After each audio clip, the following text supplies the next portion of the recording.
And we should be good. Welcome everybody to the playground. Now I'm hearing an echo. We're fine before. I'm telling you. And this only happens when we roleplay. Anyway. Not that kind of roleplay. No. Anyway, welcome to the playground, everybody. I'm Pixie Phoenix. I'm a full-time variety streamer here on Twitch. Welcome to Thursday night Mothership, a sci-fi horror game.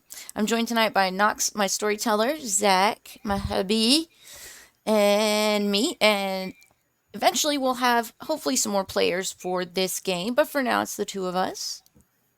How's everybody doing? Good. I am super excited.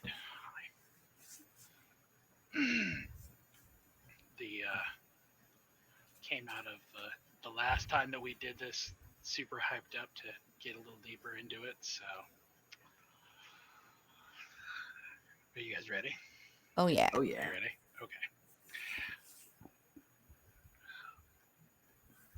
When you guys wake up,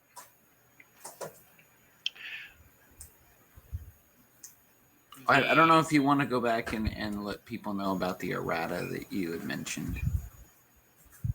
Oh, you mean the... Yeah, it might be worth it to give kind of an overview and revamp. And I know you told us right before we went live, but I didn't know if it was worth, like, anyone who's been actually keeping up, you know, if that might be... Okay, fair. We will do a real brief recap of the last session and then where we're beginning. The crew of the ship, which has not yet been named, were dragged rather abruptly. And I should go back and say, not the crew. They were the cargo. Were dragged rather abruptly out of cryosleep when the captain decided that he wanted to make a detour in the middle of shipping and ended up putting the ship in the middle of an unknown and unseen blockade around a mysterious space station. When they came out of hyperspace, the ship was fired upon and crippled, which is the point when our intrepid adventurers came out of cryosleep. Confronting the two crew that they were able to find on the shoe, they were eventually contacted by a man named Arcady, who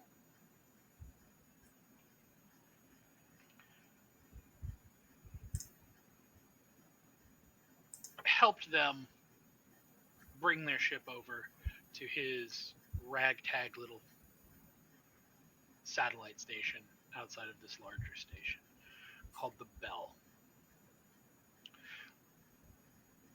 Once they got out and docked and got a brief look around, they moved the cryopods containing their compatriots into the tank, tying them down, and everybody, now more than a little disturbed about the state of things, decided that maybe they should get one last good night's sleep before they did anything else. Tonight, as our crew members awaken,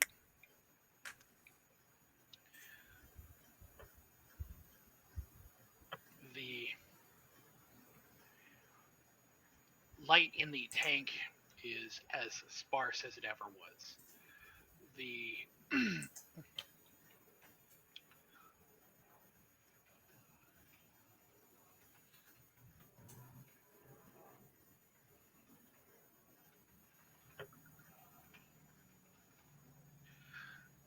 light in the tank is as sparse as it ever was.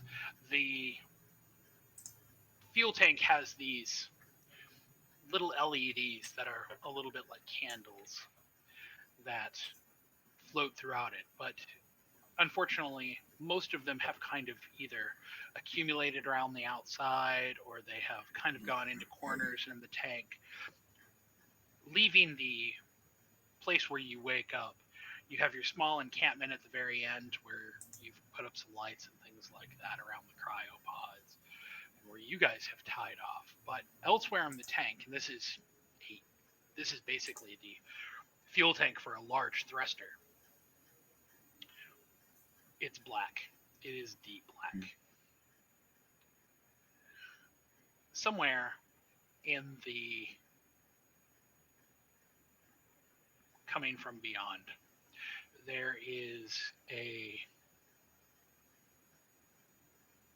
tinkling sound, almost like bells, and a high lilted humming. It could be singing, it could be chanting.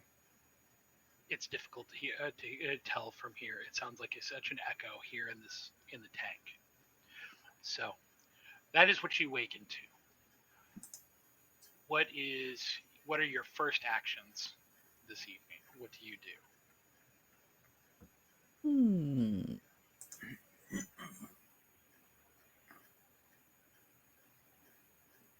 Yes. Actually, first we're the thing, only two. I was going to Sorry, say go we ahead. probably want to check in with Arcady, right? If he's there or can be found. So, what are you guys going to go and attempt to search for Arcady? Are you going to? Sure, his bunk is like right next door, Yeah. right? So like we should just be able to like go like one over and see if he's at least there. So when you guys head to the end of the tank, there is a little bit of a kind of a spooky moment because there's no gravity here.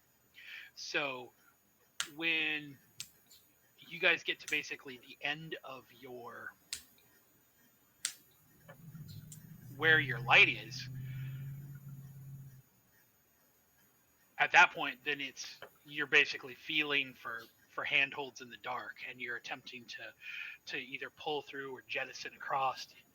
And you know that you're in a secure tank. You know that if you basically just kicked off, eventually you hit a side. Right. But with as little light as there is, time can easily start to stretch, particularly while you're floating. Heading across the tank, kind of trying to follow as much of the previous path as it were, using your small encampment as a kind of as a compass point, for lack of a better term. You manage to get to the junction between the tank and Arcady's bunk. As you guys climb through it, and it is not a particularly large passage at all. In fact, it is kind of cramped. You're kind of having to worm your way through it. As you climb through and get into Arcady's bunk, there is a little more light in here. There are certainly more of those LED candles that are floating around in here. But everything in here seems to be kind of locked down. His bunk is zipped up. All of the lockers and stuff that are in his room are all locked. There's no one here. Okay. Does there appear to be like a comms device in here at all? Any kind of reach? No, nothing like this. This is a this is also so what when you look around, what you realize is that if where you guys are basically camping out is the fuel tank, this is what would have been the fuel pump. Okay. It's been completely retrofitted. It is, and again, there are multiple places where things have been bolted in, where things have been welded shut. Where I mean, it is a patchwork quilt of fixes and things like that, and refittings and revisions. So the only way you can really identify that it was previously a fuel pump is by kind of, looking at one side and looking back and being like, huh, if that was, oh, I know what this is. But there's no comms, there's nothing like that. Okay. There's no power to it, frankly. Okay. I guess to the Acheron. Yeah, So might as well keep moving. so from here, while you're in Arcady's bunk, the sound of the tinkling bells and the kind of what now definitely sounds like chanting, um, is definitely coming from ahead.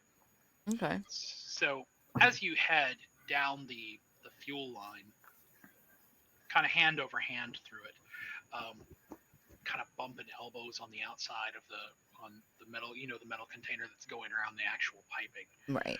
um, which is basically just like a rubber, synthesized rubber.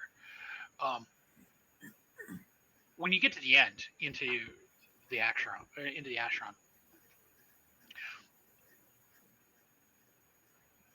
the lights are or have very recently been turned into paths that are kind of floating in the middle the of the space. Um, there is a woman, you think, who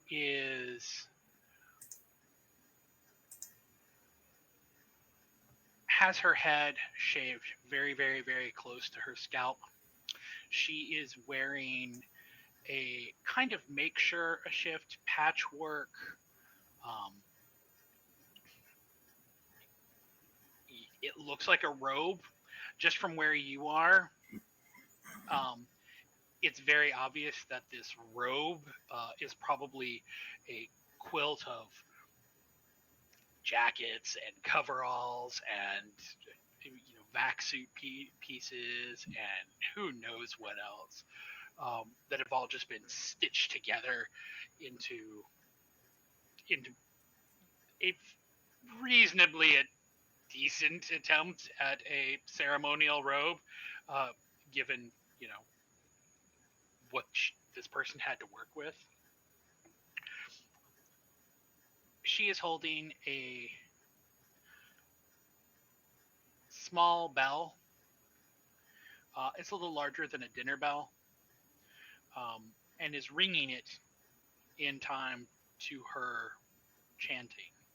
She has an almost beatific smile on her face. She looks, as opposed to Arcady, who looked friendly but gruff, this woman looks like she's completely at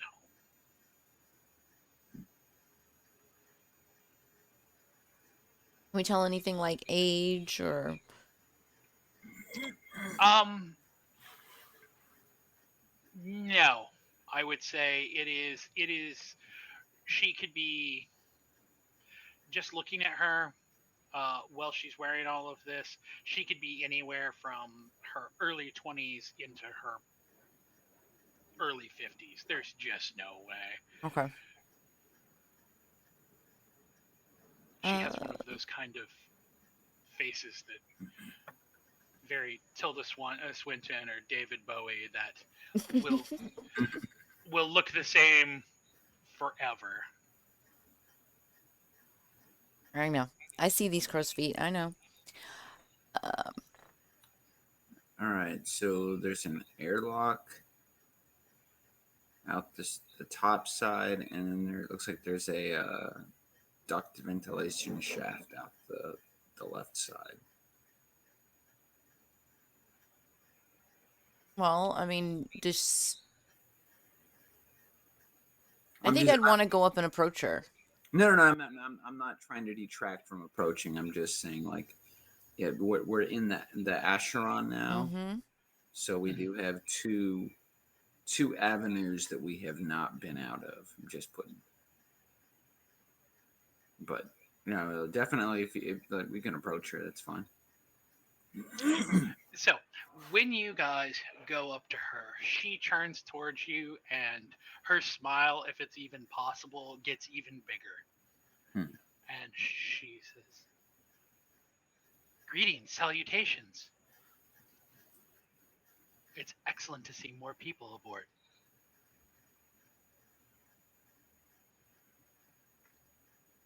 What is that song you were singing, if I might ask? She goes, "Oh, it's not a song, it's a prayer chant. I go on prayer walks fairly regularly." Mm. Prayers for who? She goes, "Oh, to the Minotaur." Hmm. Well, I'm Dr. Sung. Can I have your name? She goes, "Oh, apologies." She goes, "I am Noriko." Lovely name. She smiles and reaches into the bell to silence it. She goes, "Arkady was telling me about that we had new guests here. He was telling me about the unfortunateness with your ship. I believe that he actually walked out there recently to attempt to get a better look at it from the outside." Well, that's good news. She says, "Given what he told me, I don't think you'll think it's good news." She goes, "But that's okay. You are welcome here as long as you need to be." And how long have you been here? She ponders this question for a minute, and she says, "Too long? Not long enough? I don't know." Hmm. She goes, "It doesn't really matter. This is where I'm supposed to be." Hmm. So you have a mission. She goes, "Oh, yes, yes." She goes, "I too was once like you. I didn't have a purpose. I did not understand what I was supposed to be doing. And then I found him. I'm not sure how I got back, but I know now that my purpose is to spread the word of the Minotaur to as many as I possibly can, to one day hopefully free him from his prison." Where is he in prison? "Oh, he is in the deep. He is locked deep in the deep." Hmm. So you say the news on our ship is not good. "Oh no. I I am not a very technical person. I'm sure that Arkady will have better." She kind of struggles. Uh, More technical terms for how to Right. explain what has happened with your ship. She goes, "The last time I believe I saw him, he was in the Lost and Found." Okay. And is that out that door or that door? She points to the northmost door, and she goes, "It's just a short float." Well, thank She you very goes, much. most of the divers end up going in there. Not many end up coming out with things, but every once in a while." I appreciate your help. She goes, "Oh yes, absolutely. If there's anything that I can possibly do to assist, please let me know." She goes, I can always be found in my chapel." Thank you. So, where what do you want to do? Are you headed north to go talk to Arcady? Are you going to head west to check out the chapel? I would be interested in heading north to go see if we could find Arcady, but I'll leave it at the. Yeah, I mean, we first things first is figuring out the status of the ship. Okay, so when you head to the uh, Sorry. door on the north part of the Acheron, um, it's like an old school bulkhead, like with what like a with one of the circular metal twisting things you have to undo in order to unseal it. Um, when you do, you can see movement down the piping. Hmm.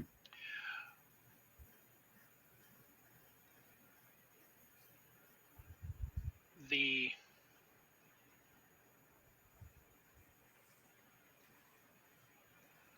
when you walk down to or walk up rather to Lost and Found, Arcady is in there.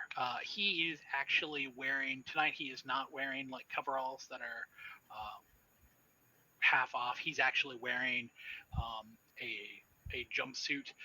It's a slightly mint color,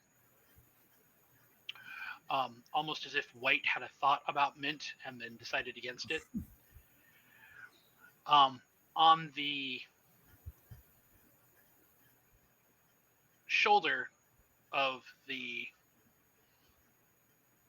jumpsuit or the uniform is a patch that says Cloudbank Synthetic Production Facility Verified Human.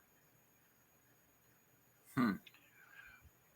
When you come in, he turns and gives you a smile and says, "Ah, welcome. I see you're awake." That we You're are. awake? He says, well, I had to play ferryman for somebody else. I was awakened and couldn't go back to sleep. So I figured a walk would do me some good. And I decided to check out the damage on your ship. That's what we just heard. Sounds like not a good prognosis. He shakes his head. He says, "It is an odd prognosis." Meaning? He says, "One of your engines is damaged. It looks like an external missile, a torpedo of some sort. I'm not quite sure. The damage was significant on the external shell. However, there is only one place on the outside where there is damage to your ship.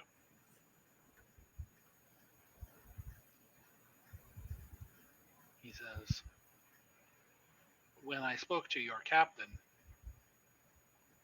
he told me that there were two engines that were damaged." Well, it kind of goes hand in hand with what we noticed too when we were on the ship. Remember? I don't know if you remember when we were looking at the engines. You noticed that one of them was definitely Mm-hmm. damaged, but one of them that was off looked like it could have been working or should have been working. Yeah. So maybe some sabotage. Yeah, But I'm let's saying see. this out loud. Somebody, I'm not. some, Yeah, this is some yet unknown baddie has paid the captain to drop out a warp to deliver us his dinner. Arcady says, that is a either a very, very unfortunate turn of events or very fortunate, depending on how you feel about it. He says, in other circumstances, had you been another light year or two out, you'd have been in the middle of nothing. This is fortunate. He says, on the other hand, that you are now, that the ship came out of warp in the middle of a blockade in a part of space that is generally unfrequented. I guess the real issue is A, is it working or not? And B, if it's not, who did what to fuck it up if it wasn't harm from the outside of the ship? And if the only person awake was a drunk ass captain, I've got questions. Well, he wasn't the only person awake. There was the other person that we met when we woke up. The lady. I'm trying to remember her name. That disappeared. Like, we only saw her once, and then, like, once we docked here, she just, like, up and disappeared. We haven't Yeah, seen I'm just trying to remember her name. I don't remember her name. But, Alright. and then we also found bunks for 2 other people that should be crew that we haven't seen anything of. Arcady shakes his head. He says,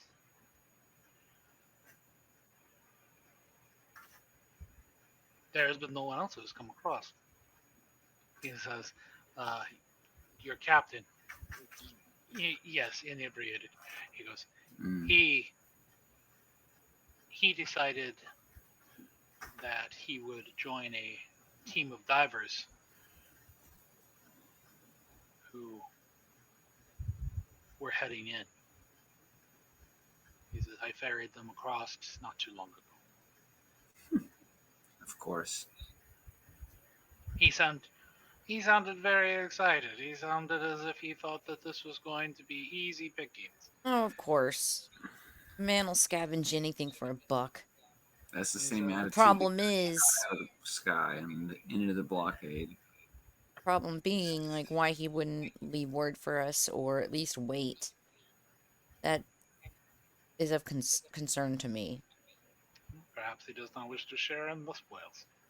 He says, I could give however, two shits about the spoils. It's getting out of here that I'm concerned about. he says, well, there are only 2 ways to get out of here. He says, one, he says, you sneak out. You have no ship. So your priority needs to be on getting scrap and salvage or being able to purchase scrap and salvage to be able to fix your ship. He says, finding a captain. He says, or he says you pay the blockade and they ferry you out themselves.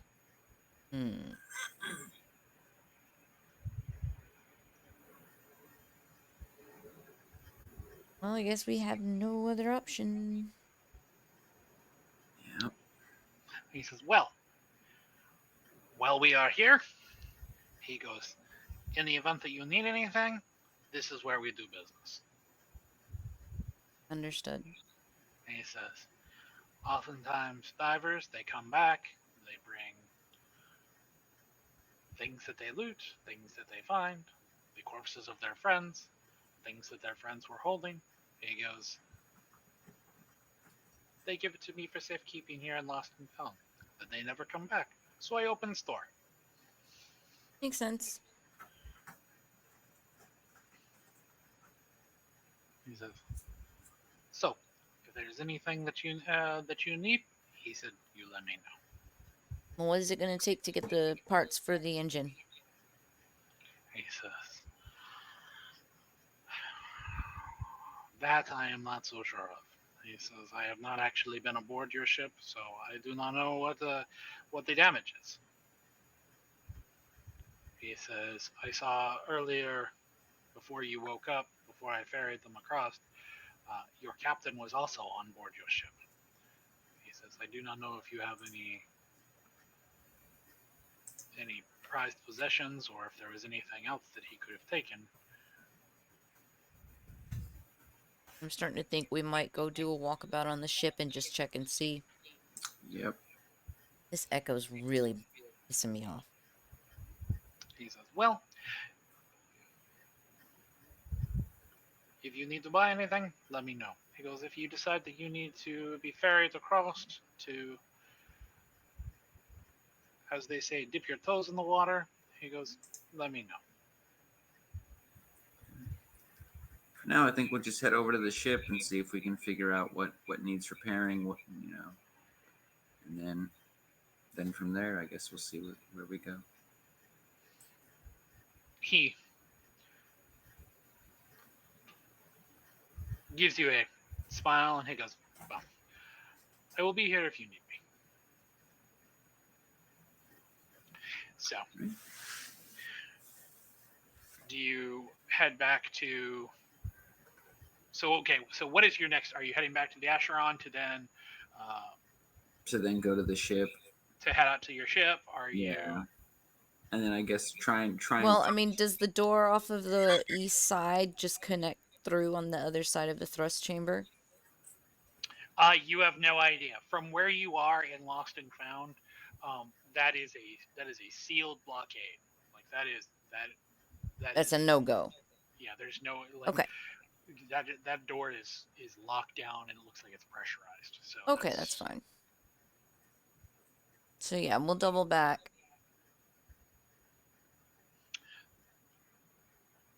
when you get to the Acheron, Noriko is gone. You can still hear her chanting and the tinkling of her bell deeper in the bell, um, but she is no longer in the main hold area. Okay. So you head to your ship as you hand over hand float your way down the umbilical, heading back out there. When you get out there and into the the ship itself, there are a couple things that you notice immediately. One, the air in here is stale, like somebody has turned off the air filtration systems in here. Would that be normal with docking a ship like this? Not usually. Usually, most times the ships you'd leave at the very least on your basic life support functions. Okay. So, you know, in the event that your armor plating's a little thin, you'd probably leave on the heat. You'd probably leave on the air filtration systems. Any sort of running water, toiletries and things like that systems. You'd keep those on, and because they run off of battery supply, and the batteries are strong enough they can last for years. The other thing that you hear is the slight sucking or whistling sound somewhere coming from the engine room of the air that's in there being sucked out of a hole.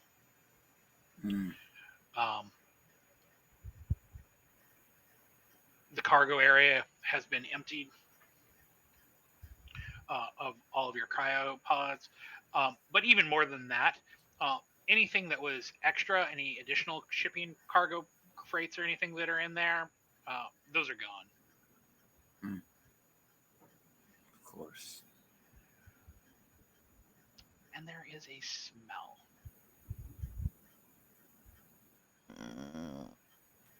Any way to track this smell? Let me guess. Decomposing flesh. No, it actually just smells like shit. They have a sewer line back up? Theoretically, it's not, given the fact that you thinking about it, that makes some amount of sense. If all of the life support functions are off here, they probably also turned off all of the water pumps and all of that. Why he would do that? That's an excellent question to ask him. But all right, so we need to get to a computer and figure out what's going on the ship. Yeah, see if we can at least turn life support back on. So, where are you headed? Are you going to head, we'll say, south? Yes. into the engine rooms, or are you going to head north towards the galley and the bridge? The bridge. The bridge would probably be where, yeah, bridge would probably have the best computers for figuring out what's going on. So when you start to head to the galley, the smell kind of dissipates a little bit, as does the whistling sound. Um, when you get to the bridge and go to flip the computers on, Mm.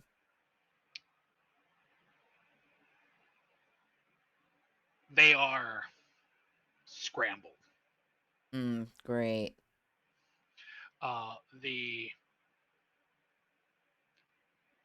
For lack of a way to put it, they're basically blue screen of death when you actually flip them on. They're not quite inoperable.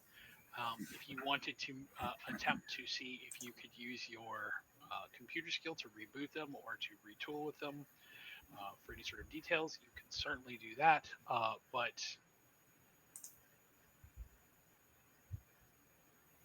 Would that be specifically a computer roll?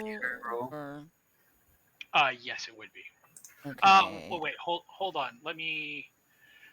I would say if there's a couple different ways that you could probably do this. You could make it computers, which would be your straight across way of doing this. You could probably also, if you had access to hacking, this would certainly qualify. Um, if you had access to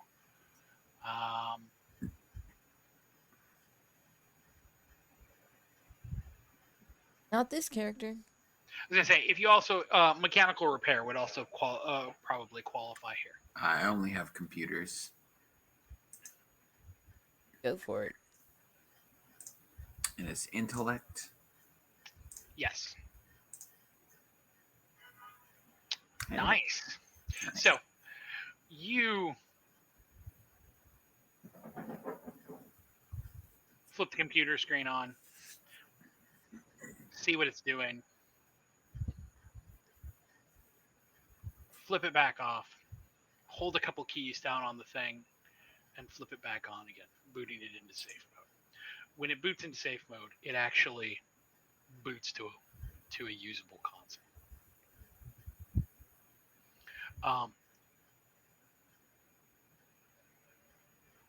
Immediately, as soon as it comes up, you have access to turning back on, basic life support functions, turning back on the air, turning back on the air filtration, turning back on, running water, power, running lights, things like that. There is also, however, a couple things that are on the list you notice that are locked out. One of which are the engine sensors. All of the sensors on the engines have basically been manually shut down. The other thing that you're locked out of is any sort of security profiles. So anything having to do with the crew, anything having to do with cargo, anything having to do with logs, all of that is locked out until you're out of safe mode. Okay. Any way to fix what's going on and then boot it back up not in safe mode? You can probably turn all of the things on that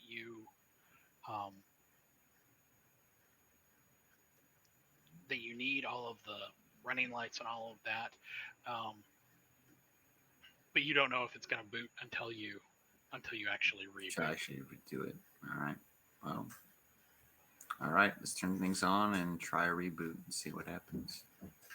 So as you go and you turn things on, doing it as you know how to do, starting with the water systems, and then going through air filtration, and then going through things. You hear the whir and hum as things start to come back on.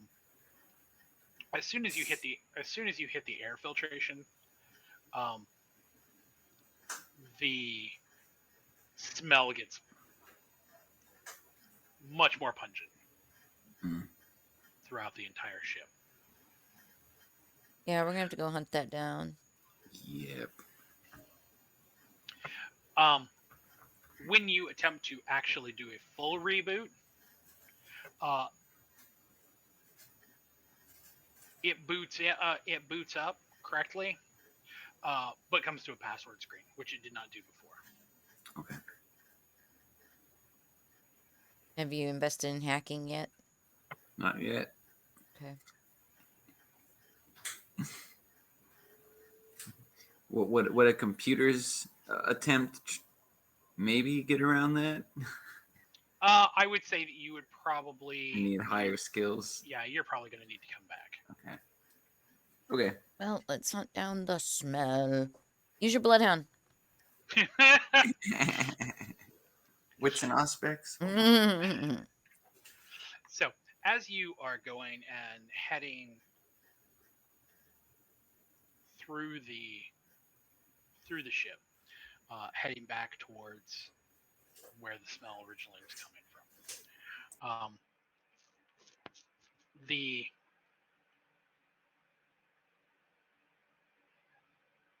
it is strongest for you near the engine room where the damage is.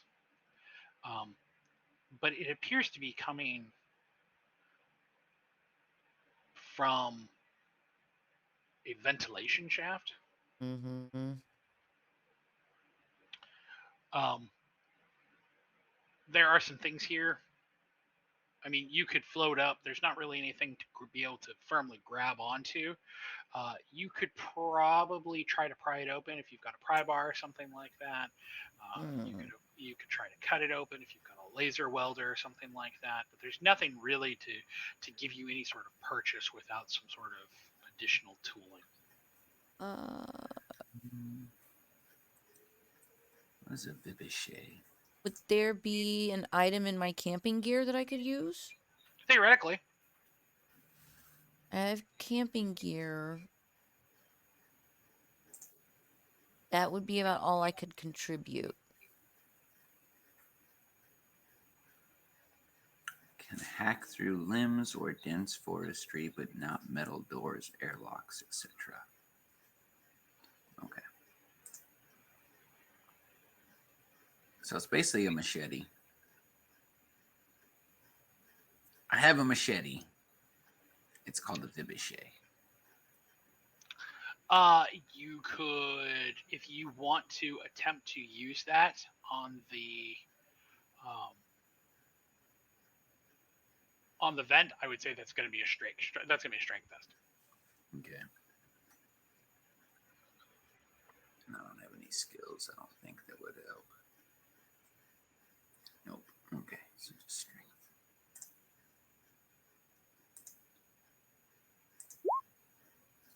Nope. So you float up there and you attempt to wedge the vibichet in there. You just can't. There's no place to get an easy angle to get any purchase on it. But the smell is definitely coming from. You said potentially there would be something in my camping gear.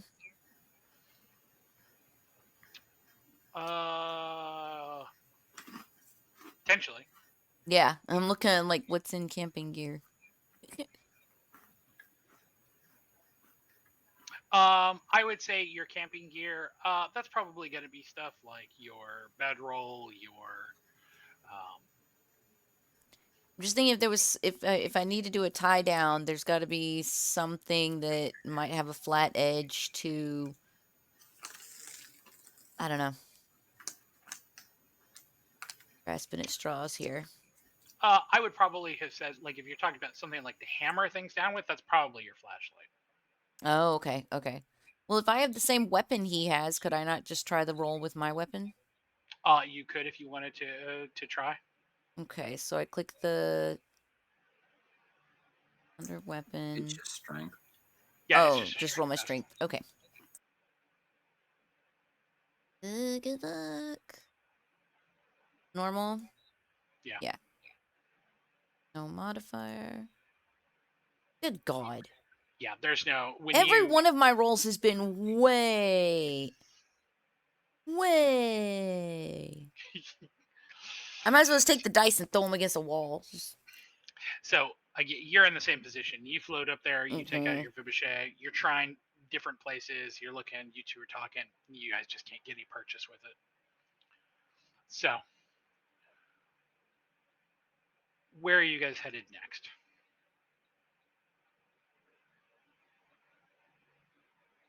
Is there another entry point for this shaft? You have not seen one. Not certainly that's as accessible as this one is. You think that Can there we might smell one? Yeah. you think that there might be a vent shaft somewhere in cargo. You think that there's probably some ventilation that runs through the ceiling panels in the galley to provide air for the purifier in there, but you haven't noticed them certainly.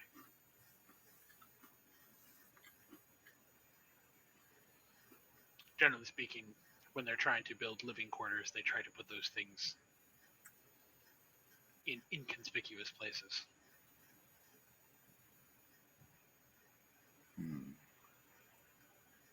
I have an idea. What's your idea? First of all, you're playing Edgar, right? Yes. Okay. You didn't change your name underneath, so I'm trying kissing. Oh, down here. So let me bring this forth. It shouldn't cost much or be hard to replace a grate like this, should it? So why not just take our hammer and beat the shit out of it?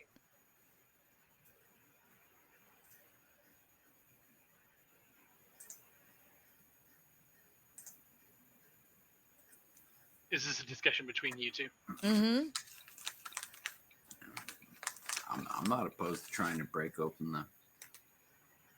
I mean, I know we tried prying, but what if we just literally just smash it?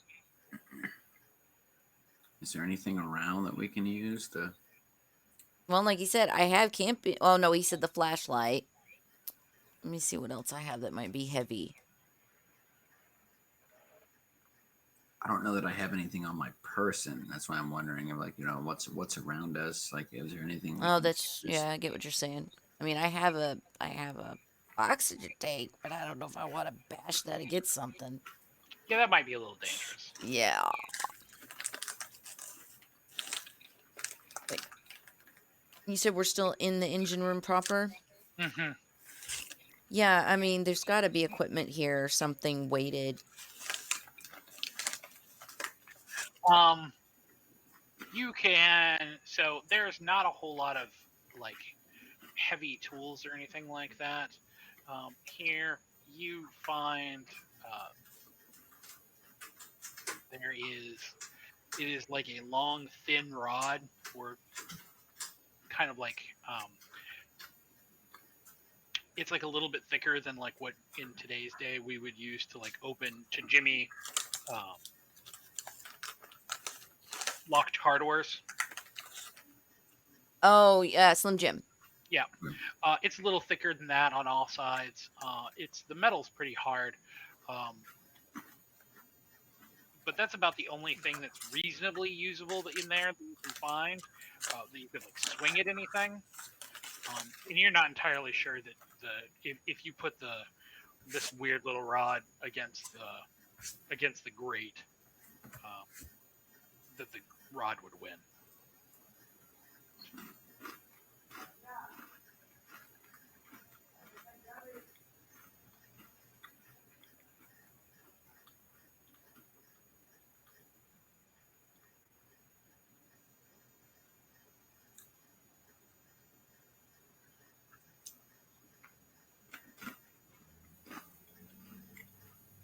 I don't know.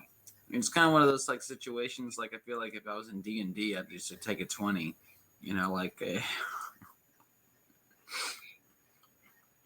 Was there any kind of like a file around that, like, if we could slide it in between the wall and the grate, that we could maybe file the screws?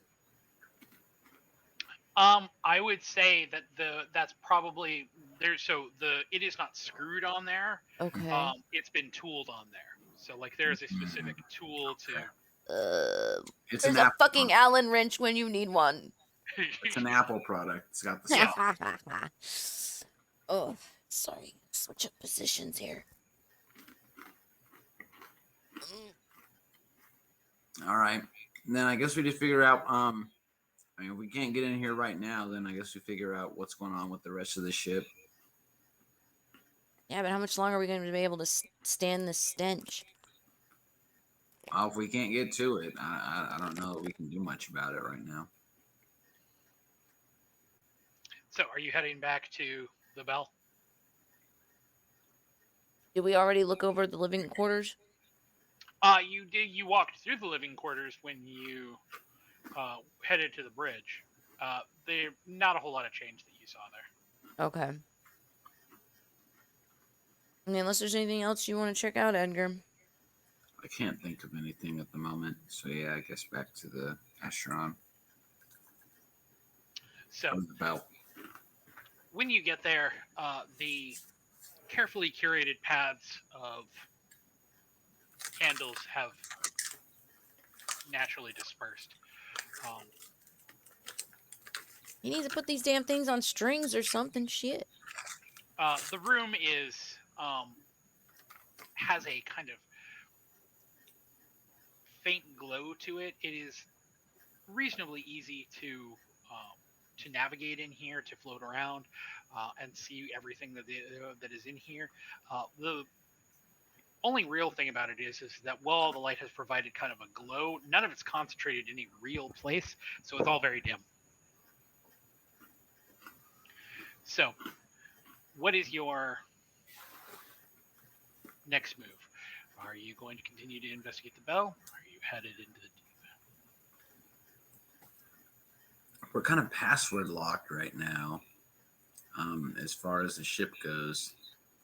And if I'm looking at the map correctly, I don't know how we would get past the other door on the west side of the Acheron. Oh, that's open. Oh, that's Like the you. chapel. Okay. Am I right? That was the chapel that the lady was. She mentioned that's where her chapel is. That's her Oh, chapel. okay. I was thinking that the square meant that we couldn't, just like in the Lost and Found, there's that square. Square just So means it's an airlock okay, okay. or a duct. If you look at the map, it shows you what type of passage it is. I got everything else open right now. Yeah, I mean, I say, like, at this point, just keep exploring the bell for as much as we can before we know we have to leave. Okay. Because we know it's coming. So when you go into that duct, it is a little larger than the fuel line that you have to go down to head back to your to the tank. It's not much. It is still a claustrophobic climb through, and it is dark. You can see lights, the faint glow of those LED candles ahead of you, but there's not a whole lot. It is a uncomfortable circumstance, for lack of a better way to. This is not something you would want to go through on a real regular basis. Yeah. When you get to the chapel, it is a chapel on what would be the ceiling. There is a giant skeleton of what looks like a whale that has been suspended and tied down through straps, duct tape, welding. So there, it's like when you go in and you look right up, there are candles, LED candles that are floating in the ribs and in the skull and everything like that, basically about 15 feet above you.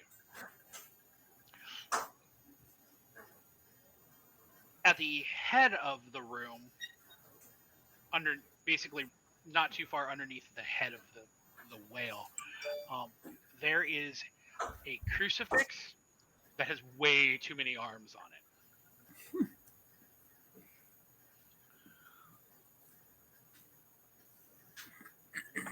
There is a kind of makeshift altar and tabernacle underneath of it that are all secured. Um, Noriko is floating about in here with her bell, but there is also someone else here. Um,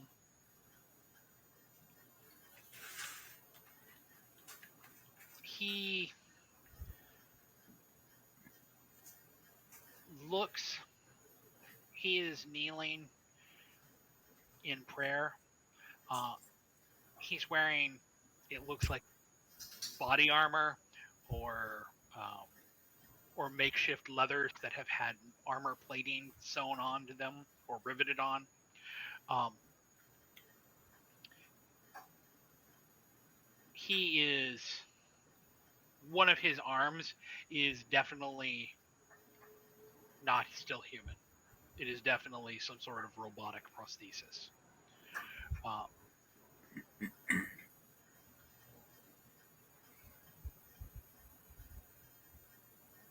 what do you, will you are now in this chapel? What do you do? Mm. I would at least try to get the attention of no, you said Norita? Noriko? Noriko. Um, silently just to make our presence known that we have entered her sacred space. We're trying to be respectful, but we have entered. She floats over very happily. She goes, "Oh, you came. That is good. This is a good first step for you." In the first of how many steps? She goes, "Oh, very, very many." Sounds like a long journey. She says, "It is, but what awaits us all at the end is very worthwhile." She says, "Please, my chapel is open to all." She says, "Should you find yourself feeling troubled or in need of solace, or perhaps just some meditation, please come here. You are more than allowed to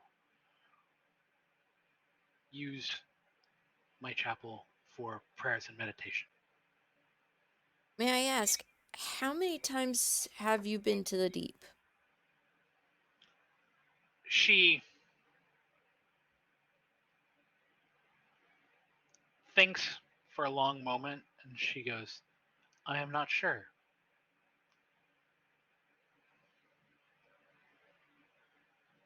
She says,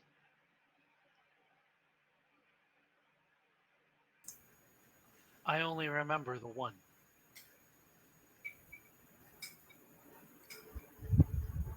Do you often have memory problems? She goes, "No, though if I did, how would I know?" Hmm. Hmm. Well, for a lot of people, memory problems present in sometimes the everyday, not just in the big memories. I think you'd know if you had memory issues. She says, "I don't believe so, no." She says, "On the other hand, though, there have been so many divers who have come. I do not remember all of their names." I do imagine that's hard. May I ask who your guest is? She looks at him and gives kind of a fond smile and says, "He calls himself the Ghost Eater." Hmm. Ghost eater.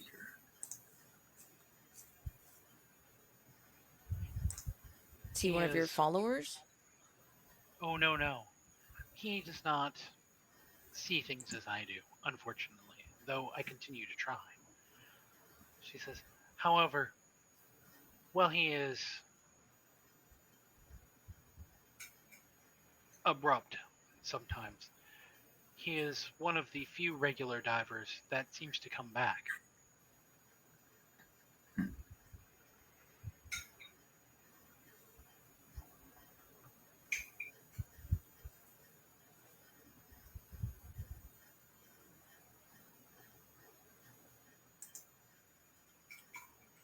Was there anything else that lies beyond this chapel?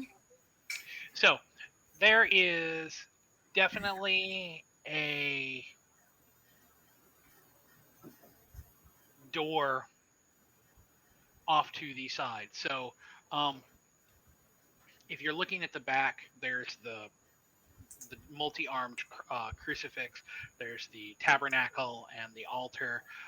There is also on the side of that there is an actual door. It's not like a junction like what you had to climb through here. It's an actual a doorway that heads elsewhere.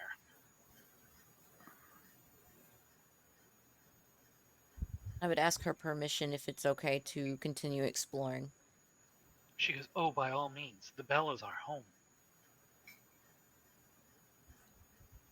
I'm a little early to call it home, but I do appreciate the gesture. She gives you a warm nod and floats to the side to allow you access. Do you Is there anything else that you want to continue to investigate in here or attempt to talk to the Um, ghost eater, or are you going to head on into the garden? I think I'd at least want to look at the altar. So the altar is it's very simple. It has a it's like a makeshift work table Mm-hmm. um, that has a pieced together cloth going over going over it, kind of covering it up. On top of it, uh, there is a steel box that is kind of heavy. It looks like it was maybe a lockbox or a storage box or something um, that has had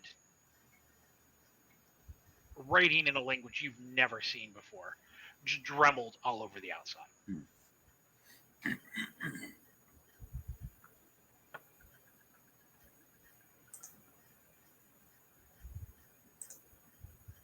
I guess we approach the ghost eater. Is there a linguistics roll I can make to maybe, or is this just a completely unknown language, like not rollable? You can attempt to use your linguistics to check it out if you wanted to do that. That'll be intellect, I assume. You Nope. yeah, you look at it and you're like, there is there are fragments of things that you can recognize. You think you puzzle out a couple different lines, maybe a couple different letters together, but this is something that you notice when you're trying to go through it. It looks like somebody attempted to hack together some semblance of code and machine language and common spoken language into a completely new language. It doesn't make sense individually on any sort of as any one of those things, and you certainly just glancing at it and attempting to look at it without further study or having some sort of key or cipher, you can't figure it out. It doesn't make any sense. And I don't have linguistics. So you wanted to go up to the Ghost Eater. Yeah. When you approach him, he barely turns his head to you. He doesn't move. He's basically looking at you just out the corner of his eye.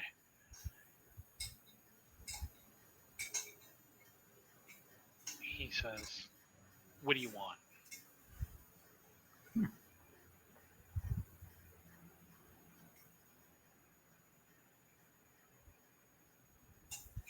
Yes, Edgar's the silent type.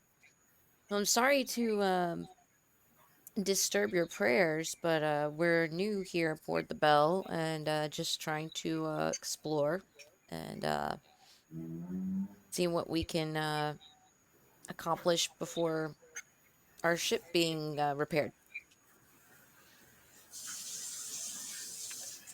He turns towards you, and when you look at him, for a very brief second, you see his face and his eyes. Um, if he was human, it hasn't been in a very long time. His eyes have an almost insectile, multifacetedness to them. It's not alien, it's machine. Um, but before he says anything else, there is a helmet that comes from his armor that comes up and over almost in a very smooth motion and covers his face, leaving just basically a black glass opaque to which he looks at you. When you hear his voice again, it sounds like he's talking to you through a broken radio.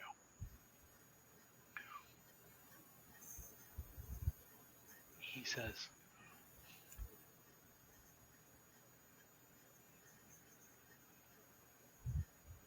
"We don't have anything to talk about until you've stepped foot in the deep." Said, "Once you've taken your first dive," he says, "you'll then know what questions you need to ask."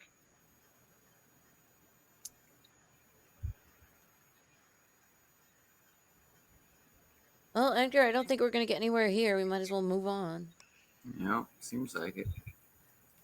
He returns to prayer. Do you head on to through the door?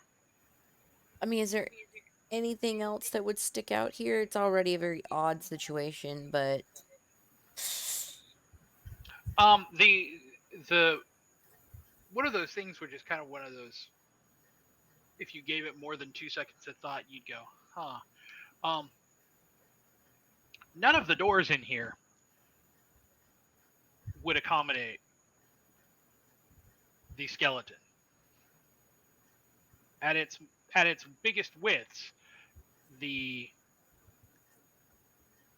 the skull and the fanned out fins for this whale would be way bigger than how you would be able to get through the main line or anything else. So it's one of those things where, yes, there is definitely something very, very odd about it. There are some makeshift pews. The Not so much in that there are actual benches there, but you notice as you were walking that down the floor of the room, hmm. um, there are little handholds, duct tape or rope or things like that, that have been spaced out. So it looks like multiple people could come in here, like it's a church, and sit down, fasten themselves down in a place to pray. Um, but it is, aside from the altar and the tabernacle and the cross and that, it's a very very it's a very tidy room. It's very apparent that Noriko probably spends quite a bit of time maintaining this. Okay.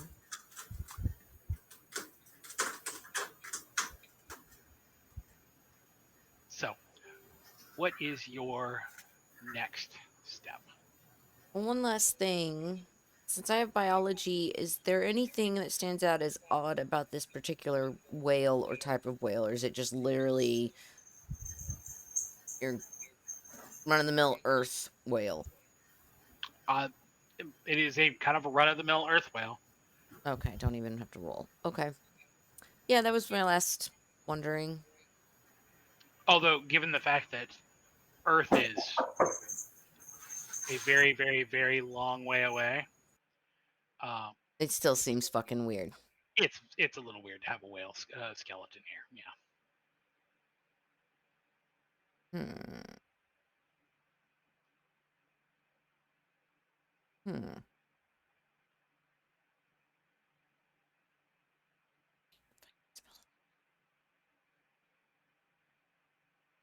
So we did the altar, the guy, we did the...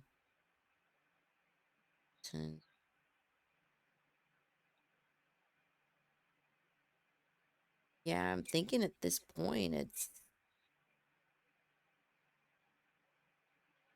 time to probably move on. So,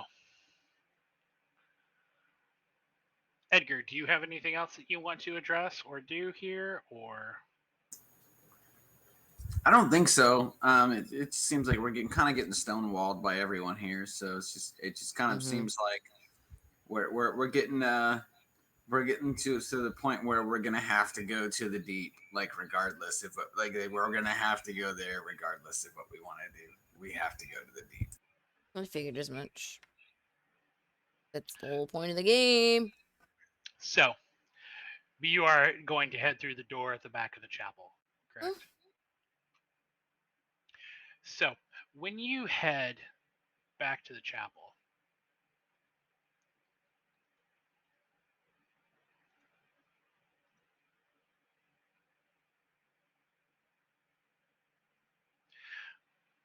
it is a unlike everything else here, which feels like it has been pieced together or retrofitted or made makeshift. This actually feels like it was what it was intended for. It is a not gigantic, but it's about the size of the tank. Um, it's a garden. It's an actual garden. Um, there is there are plants here. There are multiple different types of flowers here. Um, they're all a little worse for wear. Like they're not particularly fantastic as there's no natural light here. Um, but they are growing. And in here is one of the few times that you've been able to take a deep breath, and it's actual air. It's actual oxygen. Yeah. Um, the other thing is that unlike everywhere else, um, there's also light here. There are fluorescents that are scattered throughout. Um,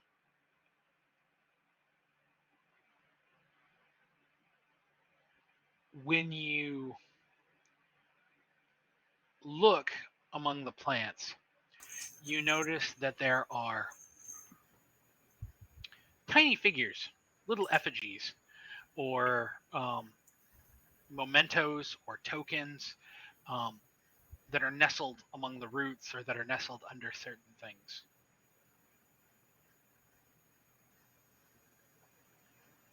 So they brought back the bodies they could recover and buried them in the soil for nutrition.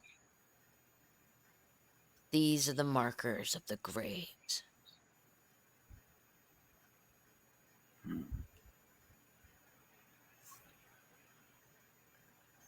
Gotta love how my brain goes to the worst case scenario. Oh, that's probably what I did, Uh, honestly. so let's see. Would rolling my biology or my hydroponics tell me anything more about this situation? They Theoretically, sure. There's not really a whole lot to it. It's pretty from walking around. It's pretty obvious what's going on here. This is a source of food, of oxygen. Okay. Um, the biggest question is how they've managed to keep it so well maintained, and how they've managed to um, why this looks so different from everything else. Everything else seems a little rickshaw. This Hmm. seems like actually functional and complete. Hmm. Yeah, I'd definitely like to ask, there you go, how this is so, how they're keeping this going for so long. Um, so are you heading back to Yeah, I mean, if the there's nothing else of interest in here, it's just the rows of plants, then, I mean, Edgar, is there anything else you want to check out? I can't think of anything in this room. Yeah, the only real thing that would be, I guess, you could say, is of interest is the sheer number of little effigies Mm-hmm. um, that seem to be everywhere. It is really it's kind of almost amusing in a way. It's like there are little uh, Smurf dolls that are everywhere, or little gnomes. But does anything seem common about these little effigies? Like, are they maybe all made from cloth or made, like, is there anything in common or telling about them? They all look like they're made from some sort of like cotton cloth. They're all very similar. Like they're all about the same size. They're all about the same build.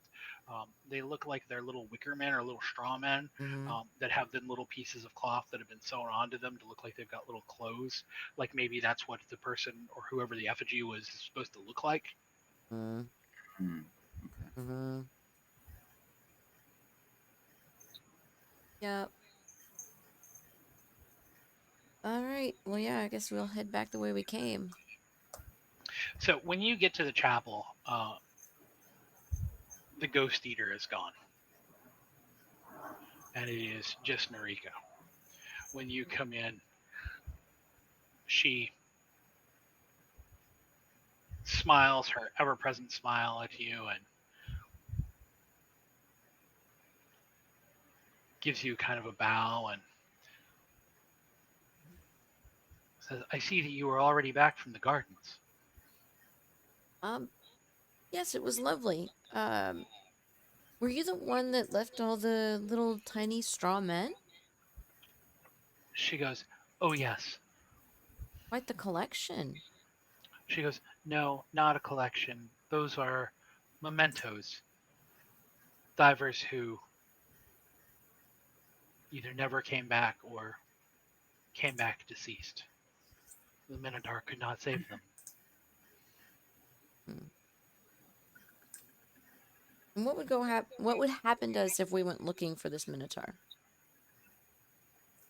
She goes, "Oh, well, you would need to find him in his labyrinth."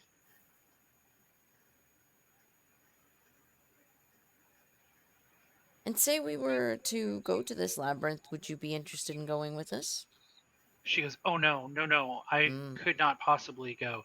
She goes, "But if you could figure out a way to bring him here, that would be the best possible situation." She says, "In fact, I imagine that if you could figure out a way to bring the Minotaur here, you might be able to convince the blockade to let you out." really? But if this minotaur is God, what would you? How would She you? she goes, "Oh no, he's our savior." So he's a man that is called the Minotaur? No, no, no, he is. It is difficult to explain. You should Apparently. go. She says, "You should attempt to find him yourself." Sounds I'll like check that's which what's way gonna we happen. are.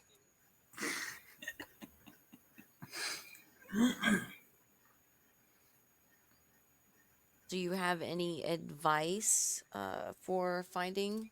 Minotaur? Don't die. Right. She thinks about it, and then she says,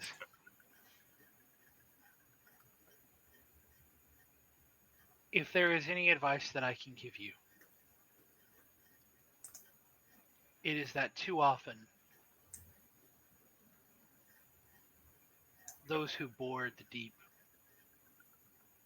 think that their first response should be violence. Too often the divers come back telling stories of fights that they've been in or atrocities that they've committed. They forget that those within the deep are often just as lost as they are. She said, I would tell you, if I had any advice at all to give, to look not with your eyes, but with your heart and your soul, and to perhaps only resort to violence when absolutely necessary. You realize you're speaking to an android, right? She smiles at you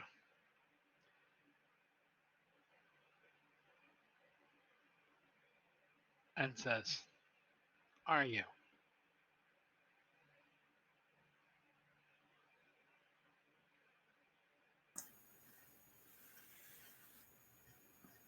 I have no heart or soul that I know of. That's not a thing for us. She says, the deep might prove you wrong. All right, Edgar, let's go find you a soul. Oh, So, you do you head out of the chapel and into the Astron? What are you doing now? Are you looking for Arcady to take the shuttle? I guess it seems like all roads lead if to. we're fully prepared, then that's fine. Quick question: do we want to take a bio break? Sure, we can absolutely take a bio break. All right, everybody. We will be right back.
All right, we're back, everybody. Thanks for sticking with us. Break. We're playing Mothership tonight. I'm joined tonight by Knox, my storyteller. Zack is playing Edgar, and I'm Dr. Heyo. Sung. And we are, I think, about to head out to the deep. The So, deep. so you head to the Asheron, and Arcady is there. Uh, what do you say? How do you approach him? Just that we've had no luck with our ship.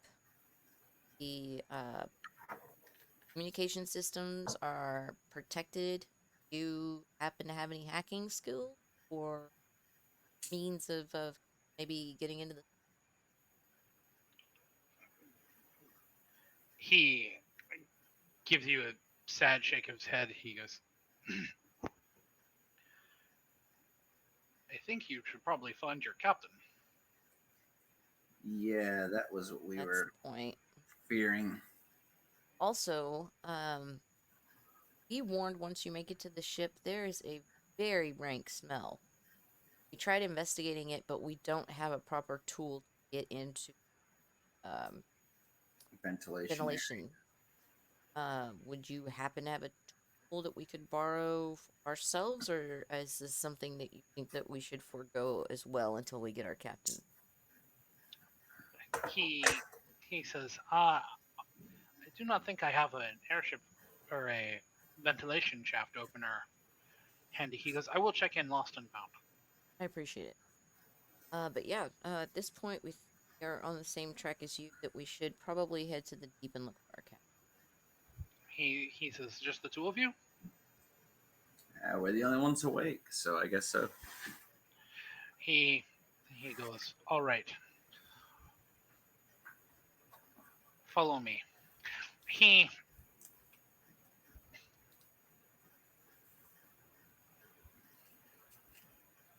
pulls the umbilical free using a mechanism from your ship, and then climbing into a vac suit, he walks it over to another ship. It's a small boxy ship. It's not very big. It looks like it was maybe like somewhere else it was used to transport cargo between maybe two very short distances away. Um, attaches the umbilical to that, walks back, and says, "Let's go." All right. As you climb into the umbilical, he seals it behind you, so that way that it does not pressurize. And the three of you climb down into the ship. The ship is it's cozy. Would be the polite way of saying that. To say that it is asses and elbows in here is probably more accurate. You think that it could probably hold, like if everybody kind of scrunched up a little bit and didn't mind bumping into one another, it could probably even hold a decent number of people. But the seats are a little too small for comfort.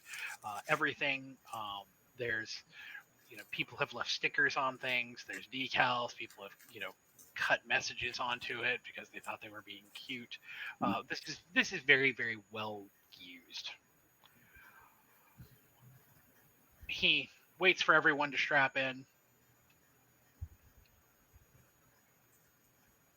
and then with almost an imperceptible kind of whoosh,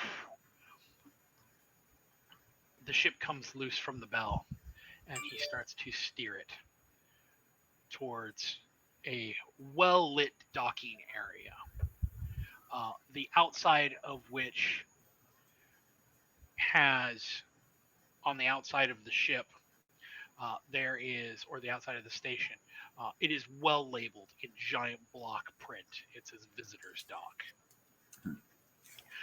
As you get close to the dock, there is a mechanical arm that actually extends from the dock and grabs the ship and then pulls it into the actual docking area.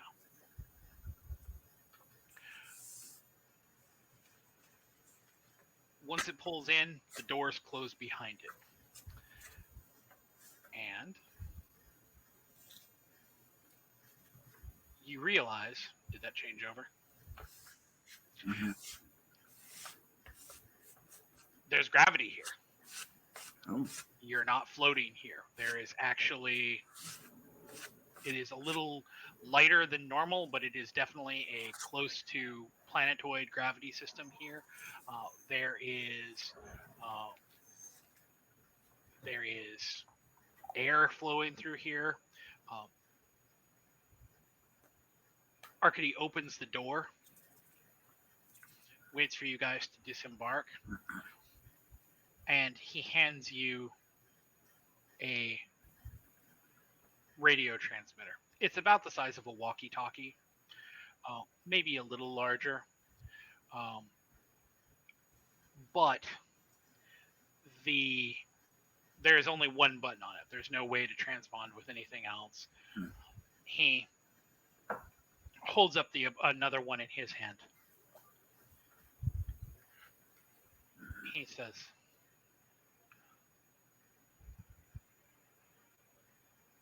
"When you need me, you call." He says, "If you need me and it is an emergency, it takes me a minute to get here. So not too much of an emergency."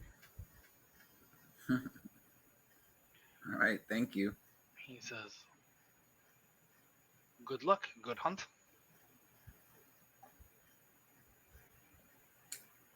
And he closes the door. I look at Edgar and I'm like, hunt? Ooh. We have to hunt for the pilot, the captain. He, from within side, he kind of points through the front glass, and you notice that along on one side of the dock area there is a door that is needs to be opened. Yes, I know. 4 times. So, have a means of opening it? It's just a crank. It's like a. Okay. It's, Okay. it, But there's nothing else interesting in this dock. No, nothing that could use as a weapon or nothing out. no.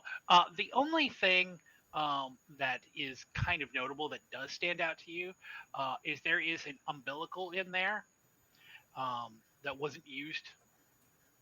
Uh, that is it looks like it's rigid flesh tone plastics instead of the normal um, kind of rubberized looking black plastics that are used. And it is covered in diver graffiti.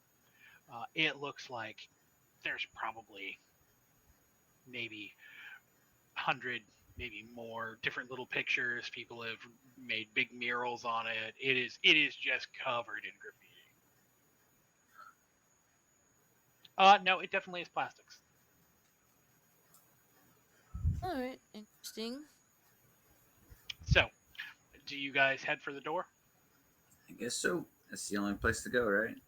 So, when you open the door, it is actually a winding stairwell that takes you uh, down to reception. There are a couple things about reception.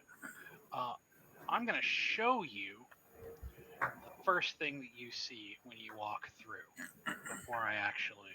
I mean, I will. I can actually do this to show you what's here. But the first thing that you actually see when you walk through is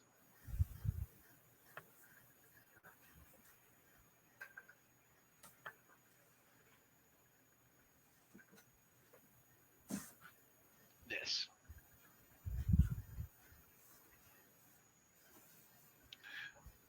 There is the.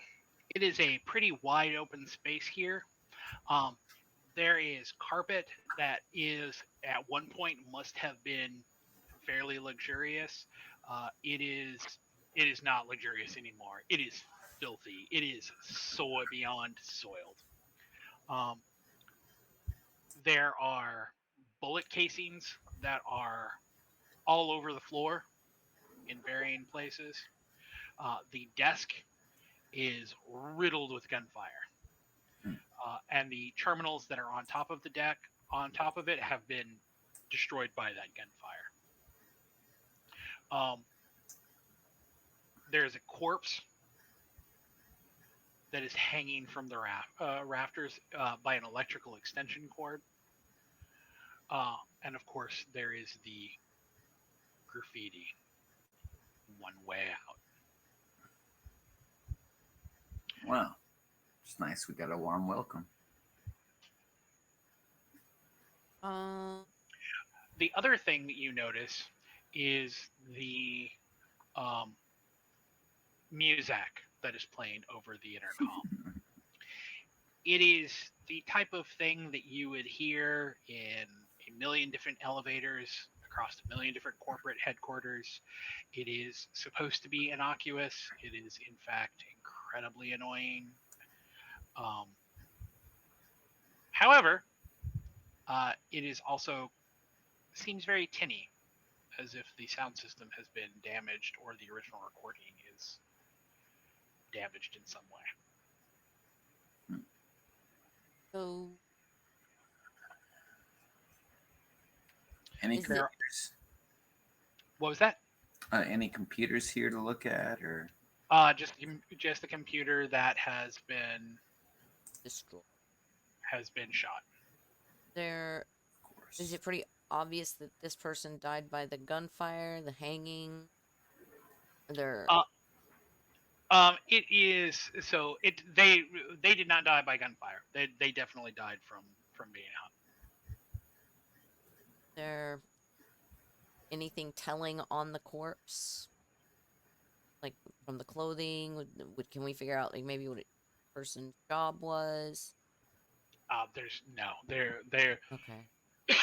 they're not even wearing like a uniform or anything like this. This doesn't look like it's like something like what Arcady was wearing. This guy looks like he's wearing like. Okay, looks like there's 2 doors. There's a regular door to the right of us, and an airlock ahead of us. So, where do you want to head? I guess we'll try the regular door first. See. The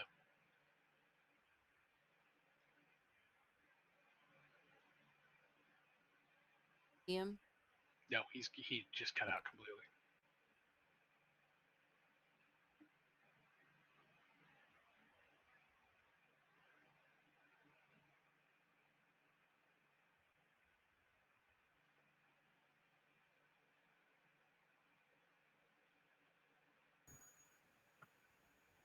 There you are. Yeah, I lost both of you for a second there. I'm back. We lost you. So you're taking the southernmost door, correct? The easternmost door, the regular office door. Okay, so you go through. You find yourself in a hallway. At one end of the hallway, it is a.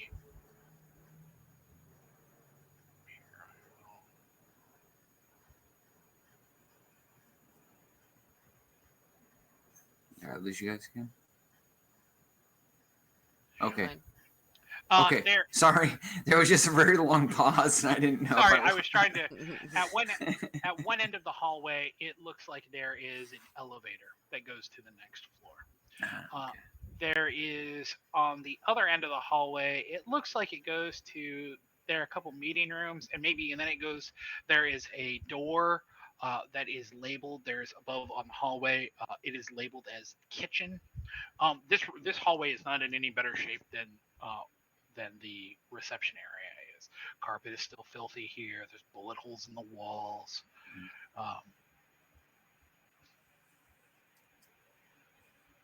I guess we check out the 2 rooms first on the way to. So you're checking out? I'm guessing the northernmost one first, and then So Sure. when you head into this room,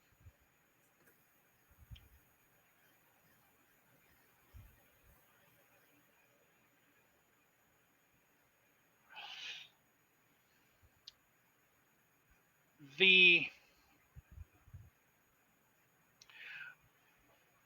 carpet here is in a little better condition. It's dingy. It's more plush than the stuff that's out in the hallway.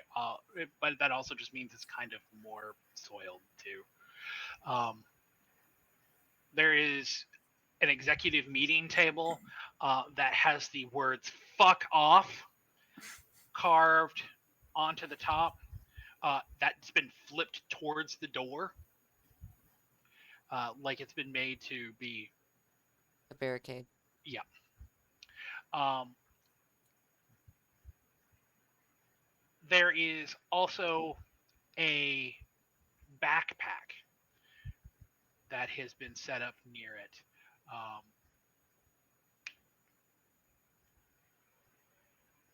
but that is about the extent of what is in the room. Nothing behind the table. Yeah, there's nothing, no one behind the table. Check out the backpack.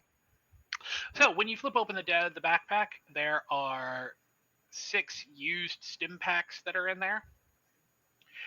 There are you find 12 shotgun shells that, when you investigate them, have the labeling on them as being blanks. Hmm. Um, and there is a slightly bigger flashlight than yours. Yeah, I'd say we. Are you just taking it with you? Yeah. Okay. One quick second. Let me make a note. Yes, food soon. Leave me alone.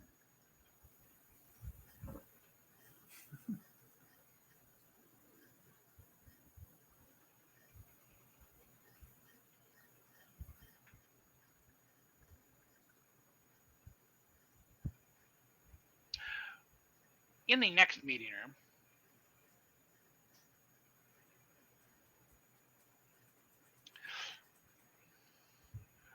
this is a little more utilitarian. The carpet is not nearly as nice. It looks more like the table is not nearly as nice. It's a plastic table that's been smashed. Uh, the other thing that's in here though is that there are books strewn everywhere here, all over the ground. It looks like there were hoarders or something in here that just decided to pull down all of the books. There's piles that have been put in certain areas. Um, it's kind of difficult to figure out exactly what all is here. I say we each take a side of the room and just kind of flip through and see what kind of books we're looking at here. If there's any rhyme, reason, theme. Just a rough look, Yeah, just a yeah. brief. Okay, so you start flipping through the books. There's no rhyme or reason to them. This is like somebody just overturned a library and the Okay. fucking floor and Hmm. shredded it. However, after about 10 minutes, one of you finds something great and terrible. I need you to roll a 100-sided dice.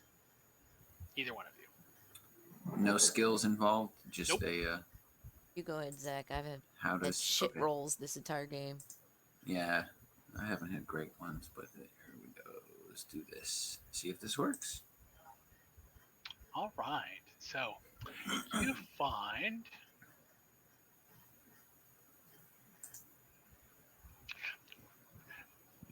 you find a canister that is full of microfilm. Uh, Hmm. that looks like it could be a movie of some sort. It could be a It could be an audio recording. It could be some sort of work of art. You're not really sure. You can't really tell from what it is um, From here, we from need something to, yeah. from what's in the canister. Um, Okay. it definitely, there are definitely markings that designate it as something that is from here. Um, However, the bigger issue is it is attached to a mine, specifically an EMP mine. Oh, okay. Wonderful. So,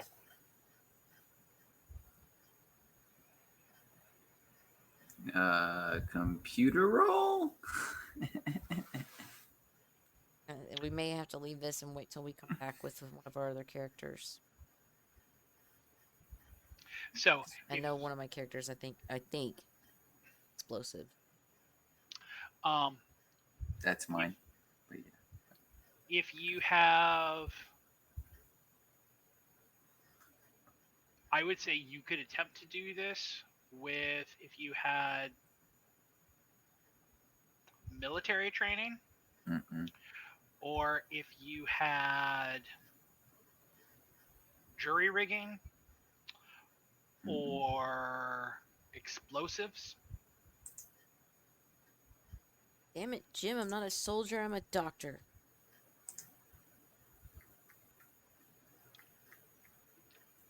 Alternatively, you could attempt to just use your intellect here and attempt to see if you could outsmart the trap or somehow redirect the trap. However, um, so this is not one of those. This is one of those things where um, the danger here is slightly different to each of you. You know, Dr. Sun, that if you did this and it goes off, it's not necessarily going to do any damage to you personally, although it might give you a little bit of a burn. Um, but it's likely to short out any sort of electrical equipment that you've got Mm. on you, anything like Mm-hmm. that, and render it very dangerous or useless. Edgar, on the other hand, if you hold on to it, it's like, and it goes off for you, and you're in the area, it's likely to kill you Okay. Really? Even though he's the android? No, because I'm an android. because he's the android. Okay.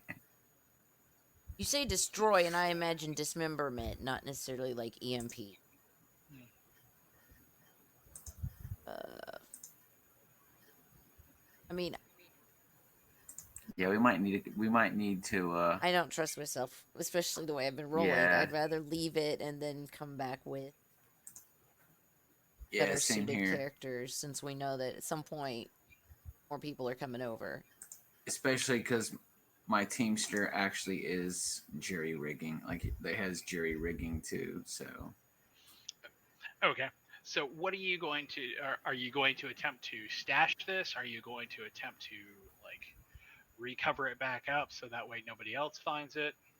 yeah, we should do that. Like at least cover it up so no one else finds it, and then at least like tell Too bad we don't have.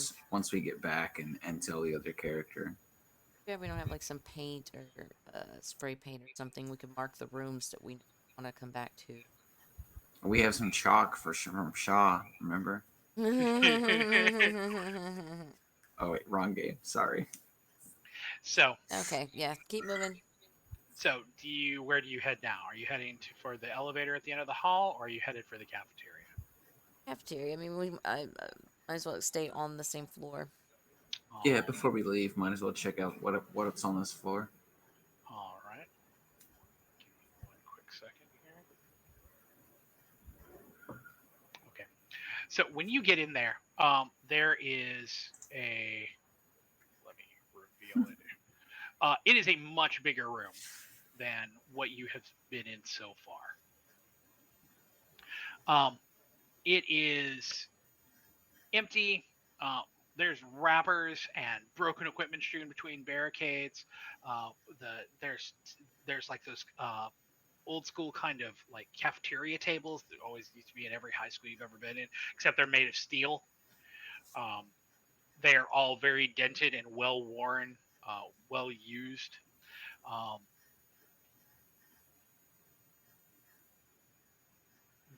all of the lights here are flickering on and off.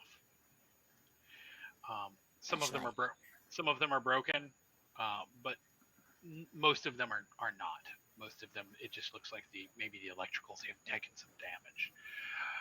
Hanging over the cafeteria is a vinyl sign. It's giant that says over 50 billion synthetics sold. You made it happen. Sorry. Does the This does the is some name kind of headquarters for manufacturing then. does the name of this place ring a bell at all? Or I mean, being an android, would I know anything about, like, what they're trying to sell or make? Or No, there's nothing here that would indicate anything to you. okay. But would either of us have a general knowledge? I mean, 50 billion, whatever sold, that's a pretty big number. And I don't imagine too many conglomerates could boast that without it becoming mainstream news. Uh, Again, I would say that this is something that you don't have enough information or Okay. knowledge about in order to. Okay. Something you can certainly ask somebody though. Yeah, yeah. And once we come across somebody alive. Okay, Find somebody. So yeah. there are on the eastern side of the room, there are two separate kind of galley doors, the kind that just free swing in and out. And then there is another door at the bottom of the room that is a little more. It is a security checkpoint. With no security, so I didn't say that. yeah, no. So, are you going to head for the security checkpoint? Or are you heading for through the doors? Well, first of What all, does a security checkpoint require? So, the security checkpoint is actually an airlock chamber. It looks like it is the sort that, like, in the event that they needed to section this area off, they could quickly close it. There is a barred gate, so it is actually closed to you. It has a series of weapons detectors that are embedded that you need to pass your weapons into. There is also a bulletproof glass box in the center of it that has a mounted machine gun. Okay. And there is attached to that, there is a security android. Active? Does indeed look like it's active. Hey. So are you headed for the security checkpoint? well, I would suggest Edgar on your way there. This is a fairly large room. Maybe we should just kind of cut the parameter and see if we see anything noticeable. And then head to. It's fine. This is just the first sign of life we've seen since we got here. Yeah, it's fine. We take a little look, but So the only real things that are in here outside of the description here are the doors out through the double doors on either side. Okay. Just didn't want to miss any more books or backpack. Yeah, let's go talk to your friend over there. So when you approach, the security android perks up and levels the machine gun at you guys. Oh, whoa, whoa, whoa, whoa, whoa, whoa, whoa. hey, no threat, not hostile. Says,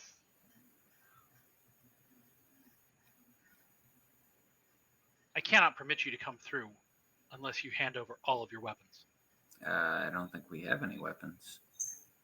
He goes, any sort of threatening devices, cutting equipment, cutting tools, anything like that. Okay. All of that needs to be handed over. Okay. Well, we'll come back here later then. Yeah, I mean, we still have the stairwell and the other two doors, so. So do you back away from him? Yeah, for now. As you back away, he kind of goes into a neutral position. Like he doesn't track you with the machine gun. He just kind of, as you back off, he kind of goes back to a stationary position. All right. Where do you so where do you head from here? You've got a couple different places. There's still that door on reception that you didn't go through. There's the lift to another There's still the floor, two. There's and still the there two doors in the cafeteria off to the and east, right? yep, and there are still the two doors in the cafeteria Yeah. off to the east. Well, we're in the See that. cafeteria still, so I figure we might as well check those. Check out the at least the first one on the south side. So when you go through, it turns out they are both connected. As you find, you're in the kitchen. Yay! Biscuits. Um, the Make kitchen me is some tacos. completely ransacked. Um, all of the shelves are empty. The burners that are on the kitchen, that are on the stove, have been very obviously jury rigged. It looked like somebody fucked them up, and then somebody decided to go back and try to fix them. It's not a professional job, but they do work. Um, And this is like a gas type stove or induction or it's like a gas type stove. okay. Uh, Yeah, there, fire. there is also a prep table that is in the center of the kitchen that has two things. There is a plate that is sitting there that has it's like a pyramid that has been built out of it. Uh, there are, one second while I make some rolls.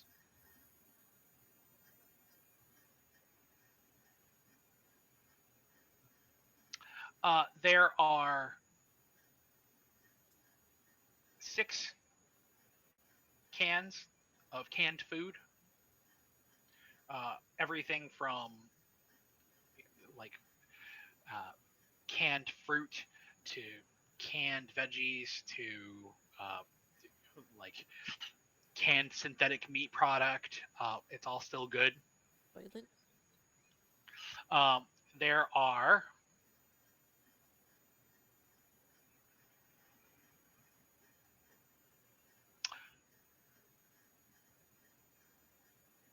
3 packs of cigarettes,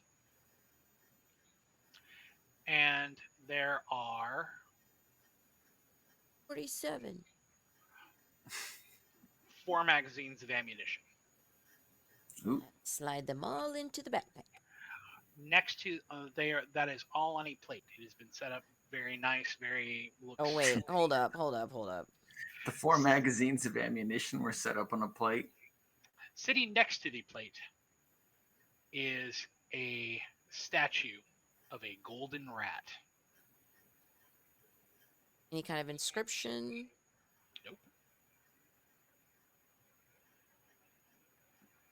Before I touch anything, I just kind of want to look carefully and kind of do a clean sweep that there couldn't traps or I don't know. This just seems fishy. So here is the things that you say, and this is, and again, I will give this to you because it's pretty obvious and apparent. Everything else in the room is trashed. Like this has been ransacked, but it is very, very apparent that this area, um, the plate, the rat, the everything like that, has either recently been put there, or been put there, or is being kept because there's no dust or dirt or anything. It's very clean in this area. What do you think, Edgar? Take it with us for it for the possibly living? Do we have a gun to use it with?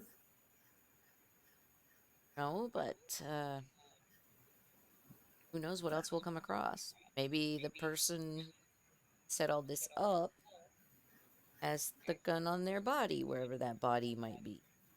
Oh, if we find that body, we know where to find ammunition, but at this point, it's kind of useless. I don't know. Like, that and it kind of looks like it's set up, and I don't know. I'm kind of. Okay, leave it. Let's go. So you guys are going to leave it? For now, yeah. Okay. I'll take a mental note that there's ammunition in the kitchen, but So, heading out from there, where do you head? Are you heading for the lift? Are you heading for reception to head down the stairs there? Or are you. What are you going to do? I guess the other door in reception, just to knock out this floor. So, when you head back down the stairs and into, or down the hall and into the reception, and you head down, you run into another security checkpoint. Let me reveal areas.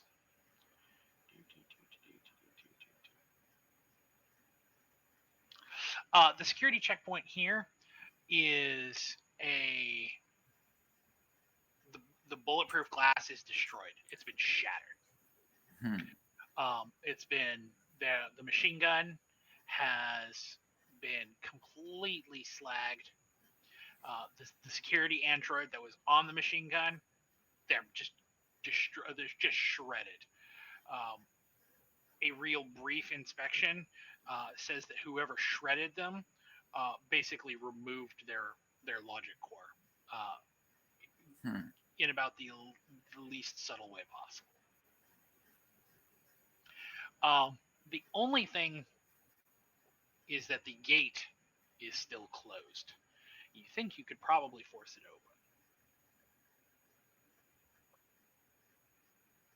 Okay. What do we need to do to open the gate? That will be a strength check. Strength? Mm-hmm.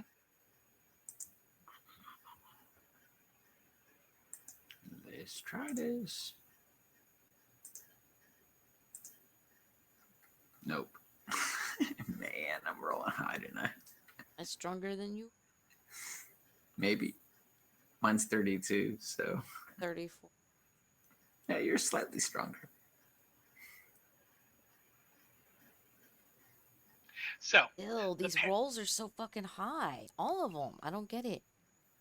So the pair of you go to work on it and you start trying to pop it off. It just doesn't. It doesn't want to budge. You can feel it move a little bit, but it's just not enough to actually get it to swing open. So now that you know that this gate is here and that this is safe, air quotes, how are you going to proceed? You could always head for the lift to go to the second floor, or you could head back to the security checkpoint for Bravo and head. I can actually just reveal that since the logical explanation here is what one is over the other. You could head back to that And then relinquish weapons. and then churn over any gear. I don't know. What do you think? The logic of, do we go where we can still keep our gear for the longest time and go to the lift, or do we stay on the floor and finish the floor by handing over our shit? It was kind of like before handing anything over, just kind of exploring what It just can. feels real early on to be like stripping ourselves of all our bullshit. Yeah. Like, here, bad guys, come get me. Yeah, I'm kind of with you. I think we should probably explore a little, as much as we can before we have to relinquish our weapons and equipment. Now, So alternatively, you could always head back and call. You could indeed always head back. Yeah. And that kind of makes sense too, because we've already encountered the one thing in meeting room B that requires jury rigging. Yeah. No, I think you're right. Yeah, that might be the best course of action, is to head back with these characters. Wake up our counterparts. Start slapping people awake. Psh, psh, psh, psh. All right. So you guys are going to head back to the bell. Yeah. That sounds like Sounds like a good choice. So when you head back to the visitors dock, uh, you when you ping Arcady, he picks up almost immediately. Says, "Are you ready to return?" Oh yeah. Yep, for now. He says, "I will be there as quickly as I can," and drops the connection.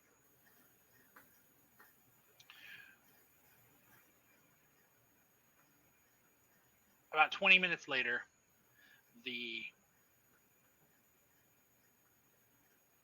doors open and you are able to watch as the arm reaches out, grabs the little shuttle, and pulls him in. Once he lands, he opens the door for you and gestures for you to come aboard quickly. All right. As you come aboard, Arcady peers out the door somewhat nervously. He looks at the two of you, kind of squints his eyes a little bit, and then gives you a smile, and he goes, "Just dipping your toes in tonight, I see." We explored a little bit. Realized there were some things we could not get past. Might look to some outside help for getting past those. He goes, "This is a wise choice. Too many people come here and think that they can simply bowl their way through and find that they do not currently have the information or equipment that they need and find unfortunate ends. So, coming back to the bell, I think this is good for you." The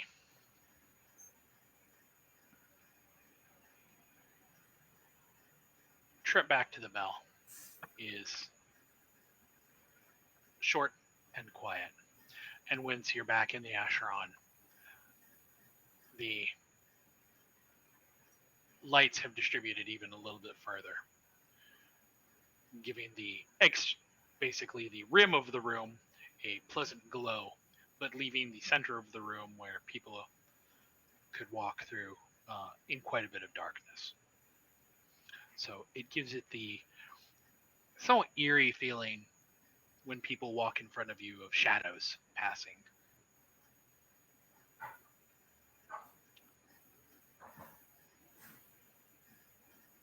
Arcady, once everyone is back on board, he looks to you and says, "I did not have enough time to go through all of Lost and Found to find your vent tool." He said, "But I am still looking." Appreciate that. Appreciate it. He said, "If there is anything else I can that I can assist you with." Not, We'll let you know. yeah, not for now. I guess we head towards the tank. That's where all the other cryopods are, right? The tank. Mm-hmm. Okay. Yeah. So when you head down there, you notice that some of the other campsites that were in there have been removed. The ones were those ones there before we got there, Mm-hmm. or were those ones that were set up? Okay, so not ones that our crew set up. Correct. Okay. Still a little slight cause for concern. What happened to those people?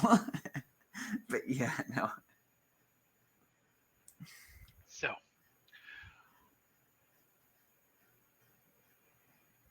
is there something further to accomplish on your agendas, or are you guys Actually, taking this time to?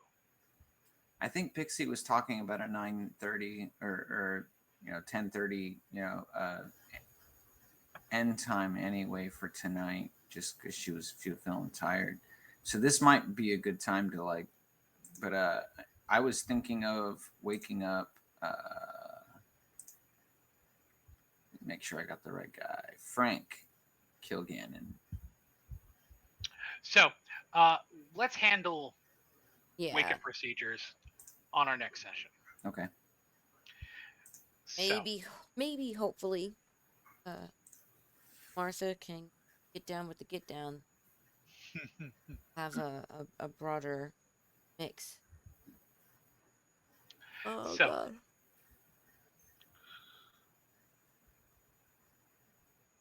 Long day. how do you earn XP? You guys each get 10 XP for tonight. Nice. So I don't think that's enough to level us, but that's a good chunk. no, 25 is needed to level. So Yeah. So if you play these characters on next session, they will both level. I think I'm going to switch over to Frank because it seems like Frank is his skills are going to be needed for what we need to do in the deep. So looks like I'll be playing Frank next week when we wake him up. I'll figure it With that, people head to their respective bunks, tie themselves down, and drift off into. You just said we bolted ourselves down. How'd we drift? Like you both straps down. Your beds are still floating around. Just kidding. Drift off to a somewhat peaceful sleep.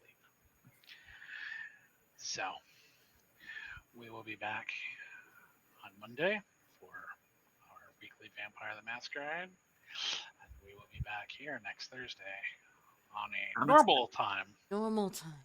Yeah, normal time next Thursday. I'm excited though. This seems like I'm liking this. This is fun. Mm-hmm. And we haven't even gotten to any of the psychological horror part yet. It's just the sci-fi part. So. Well, I mean, we did have a hanging corpse, so.